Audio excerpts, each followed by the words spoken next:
motivation, ce qu'il faut en retenir, c'est que premièrement, sans motivation, il n'y a aucune performance. Parce que la contrainte, donc, dans l'absence d'autodétermination, ça ne rend pas très efficace. On sait très bien dans les situations de candidats de travail, dans des situations d'esclavage, etc., eh bien, le niveau de performance sera moins élevé que chez les personnes qu'on aura motivées. Alors, tout à l'heure, je n'ai pas trop eu le temps de détailler la mémoire, mais nous avons deux types de mémoire. Une première mémoire qui est la mémoire à court terme, une mémoire qui dure une trentaine de secondes. Donc, la mémoire immédiate, c'est un bout de mémoire immédiate pour la mémoire à court terme, c'est 20-30 secondes, c'est très très court. Au bout de 2 minutes, on est déjà dans la mémoire à long terme. Donc, cette mémoire à court terme, elle est extrêmement importante parce que c'est un espace de concentration qui me permet de travailler, pour ça qu'on parle aussi de mémoire de travail, qui permet de travailler l'information, soit pour la comprendre, soit pour la mémoriser. Donc, pour bien apprendre quelque chose, il faut à un moment que je sois concentré sur ce quelque chose. Donc, la mémoire de travail, la mémoire à court terme, elle est, comment dire, elle est bourrée de ressources attentionnelles. C'est pour ça que l'alcool, les drogues vont diminuer, ou l'âge vont diminuer cette capacité de concentration. Et c'est un espace clos.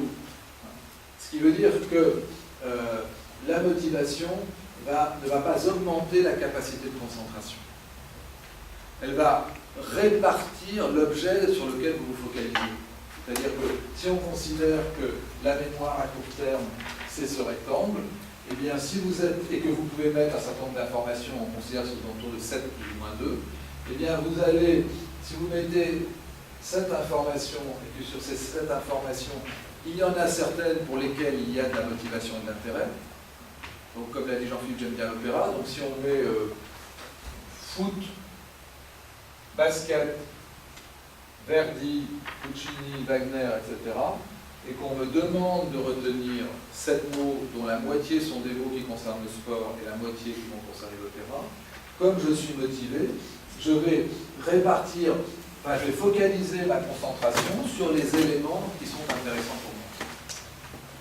Donc la motivation ne me permet pas d'être plus concentré, elle me permet d'être plus concentré sur certains objets qui ont du sens, de l'intérêt pour moi.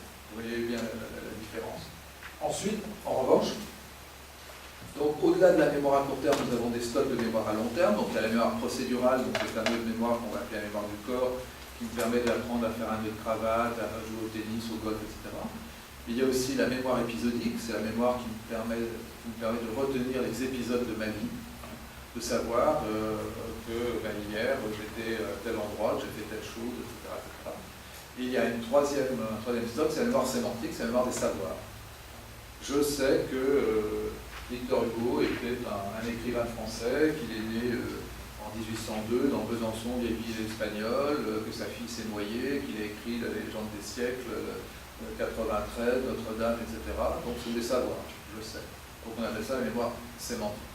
Eh bien, la motivation, quand elle agit sur la mémoire à long terme, elle agit sur la mémoire sémantique, c'est-à-dire qu'elle permet de renforcer la création d'un stock de savoir.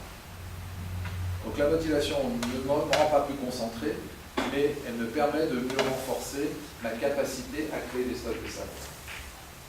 Et ici j'ai mis un tout petit nota bene, si je puis dire, c'est pour vous parler des personnes expertes. Parce que quand vous êtes, parce que la mémoire est sélective, si la mémoire n'était pas sélective, sans doute on serait mort depuis longtemps.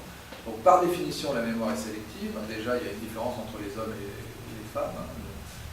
Les femmes se perdent un peu plus que les hommes, et les hommes savent un peu moins que les femmes la date de leur mariage, ou la date de naissance de leurs enfants, de leurs petits-enfants. Donc il y a des sélectivités déjà entre les femmes.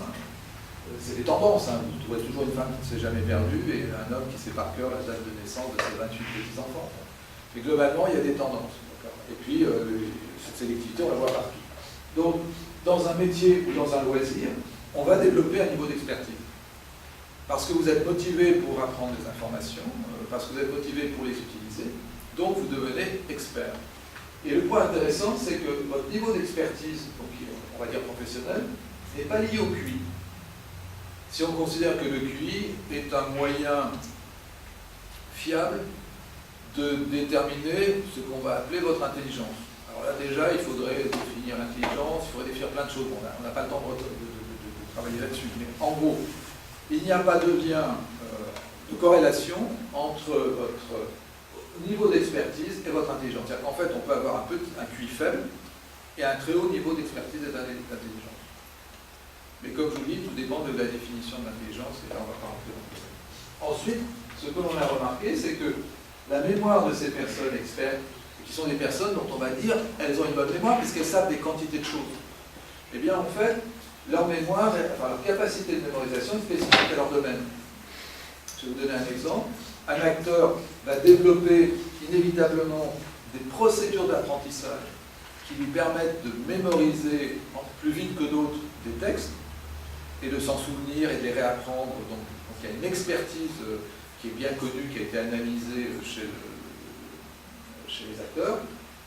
À côté de ça, parce que on m'est arrivé plusieurs fois d'être dans des émissions avec au téléphone Jean-Pierre, etc., qui racontait, il dit moi, un texte que j'ai appris il y a 20 ans, je peux le réapprendre en 24 heures. Bon, c'est pas un problème, mais il disait, mais à côté de ça, je peux ne pas retrouver ma voiture, ou ne pas me rappeler le nom de la gardienne d'immeuble, etc. Donc ça veut dire que quand vous êtes expert, vous pouvez avoir une exceptionnelle mémoire, c'est-à-dire capacité à apprendre et capacité à retrouver et capacité à stocker, on va rappeler les trois étapes, apprendre, stocker, retrouver. Donc un expert dans son domaine, il apprend exceptionnellement bien, il conserve exceptionnellement bien et il retrouve exceptionnellement bien. Mais cette capacité qui va vous impressionner, elle est en fait spécifique à ce domaine. Et ce niveau d'expertise, il est facile à obtenir. Il est lié à la durée d'apprentissage.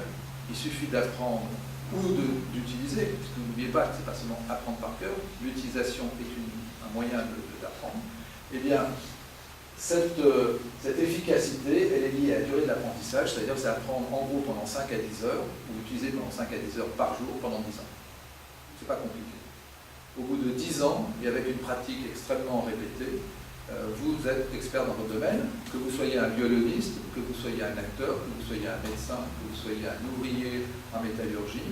Cette règle des 10 ans, elle a été analysée dans toutes les professions.